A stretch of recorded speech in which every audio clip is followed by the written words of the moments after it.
Dans cette vidéo et dans d'autres vidéos de la série, je vais traiter d'un exercice qui est tombé à l'oral Math U, qui est en gros l'oral le plus difficile de tous les oraux de concours. C'est l'oral qui compte que pour l'école l'ENS Paris. Et donc c'est là où sont posés les exercices les plus durs. En général, on n'est pas vraiment évalué sur la résolution de l'exercice, mais plus sur à quel point on a réagi aux indications de l'examinateur et à quel point on a proposé des idées. Donc c'est vraiment les exercices les plus, qui sont pas du tout faits pour correspondre au programme de classe préparatoire, qui dépassent ce cadre-là, et souvent ils sont hyper durs. C'est pour ça que je les traite ici, parce que c'est vraiment le luxe des exercices compliqués en prépa. Voilà. Donc là c'est un exercice qui est tombé cette année, et on dirait que c'est de la géométrie, mais en fait c'est de la topologie. On regarde le carré, 0 en carré, et on veut savoir si on peut le couvrir avec des boules fermées non vides.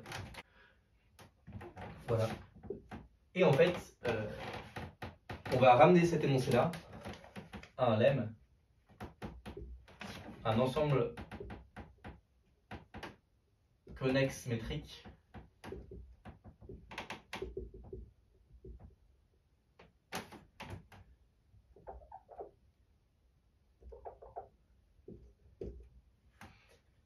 n'est pas réunion disjointe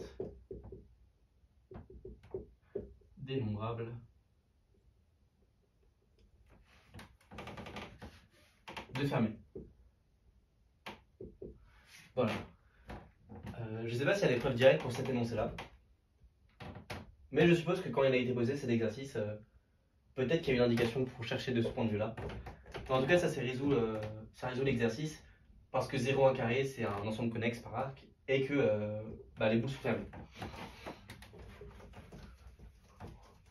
Donc on va essayer de prouver ça, et pour ça on va ramener l'exercice à un autre exercice.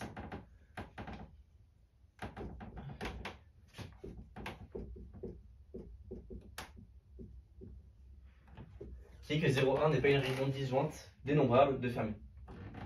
Voilà.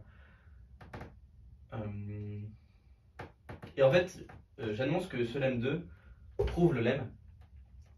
Donc pourquoi ça?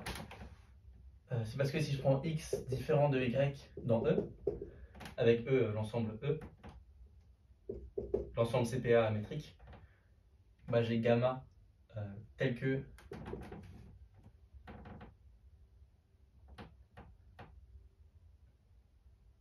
ok, bon là évidemment il faut qu'il y ait au moins 2 fermés.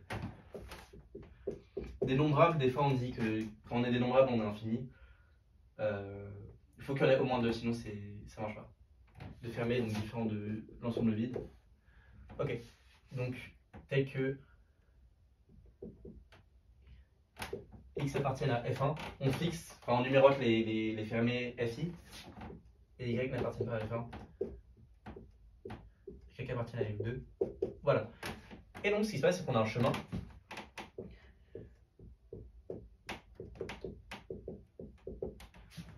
On a un chemin gamma de 0,1 dans E.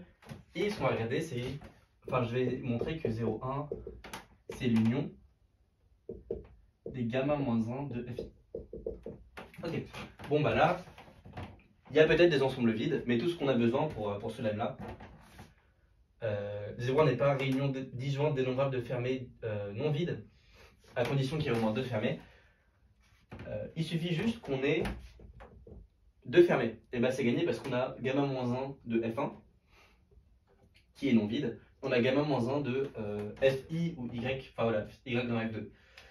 Ok. Donc pourquoi est-ce qu'on a ça? Parce qu'on a 0,1, c'est gamma moins 1 de gamma de E.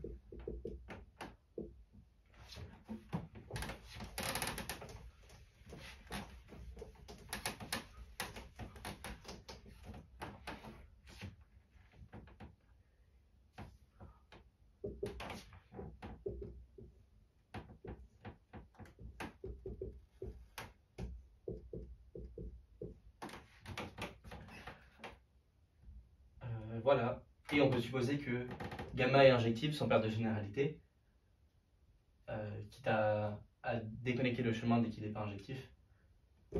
Et donc, l'image réciproque, ça passe à l'union. En fait, ouais, dans tous les cas, l'image réciproque passe à l'union, donc on a union gamma moins 1 de FI. Voilà. Ok. Donc, ce qu'il nous reste à montrer, c'est que 0, 1, ça peut pas être une union disjointe dénombrable d'au moins 2 fermés.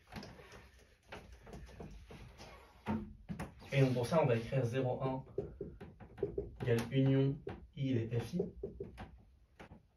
On a écrit 0, 1 comme union des FI. Maintenant, ce qu'on va faire, c'est qu'on va trouver un nouveau segment qui ne va pas contenir F1. On va réduire comme ça les segments. Là, c'est avec le segment S1. Okay, S0, c'est 0, 1. Et S1, j'ai envie de l'écrire comme union des FI inter S1. Mais pour I plus grand que 1. Là, ça part à 0. Donc, on veut éliminer le 0e fermé. Pourquoi ça? Parce que comme ça, quand j'aurai construit tous mes SI comme ça, j'aurai que l'intersection des SI ne contient pas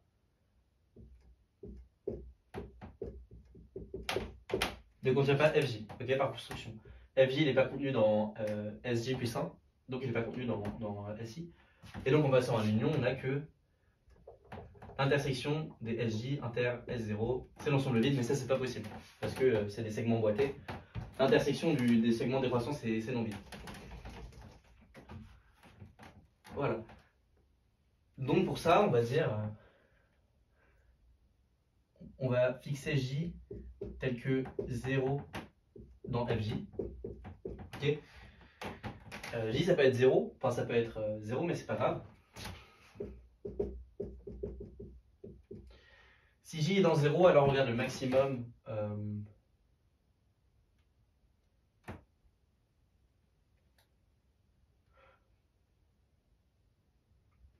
En fait, on n'a même pas besoin de traiter le cas J égale 0 à part. Bon, déjà, ce qu'on sait, c'est qu'il y a au moins 2 fermés par connexité de 0, 1. Un espace connexe, il ne peut pas s'écrire comme union de 2 fermés disjoints. Donc, j'ai fixé A qui n'appartient pas dans FJ. Je vais dire que A, il appartient dans un FI. Pour I différent de J. Et je vais considérer X qui va être égal au min de FI, qui est strictement positif.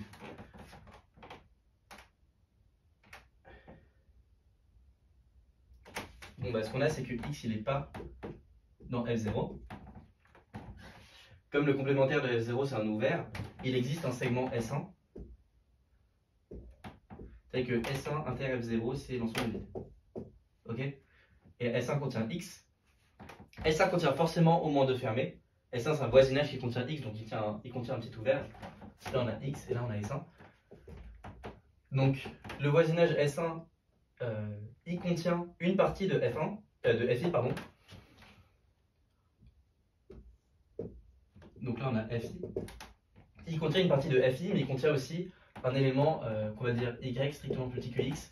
Donc, il contient un autre fermé. Donc, ce segment-là, il va s'écrire comme une union des FI. Il y a au moins 2 FI parce qu'il y a le FI qui contient l'élément Y strictement plus petit que X. Et il y a le FI dont X est le minimum. Voilà. Et on a tout fait pour que S1 ne contienne pas, enfin, soit d'intersection nulle avec S0, et donc on a bien cette condition, et ça conclut. Voilà, donc ça c'est un exercice qui montre la puissance du théorème des fermés emboîtés. Enfin,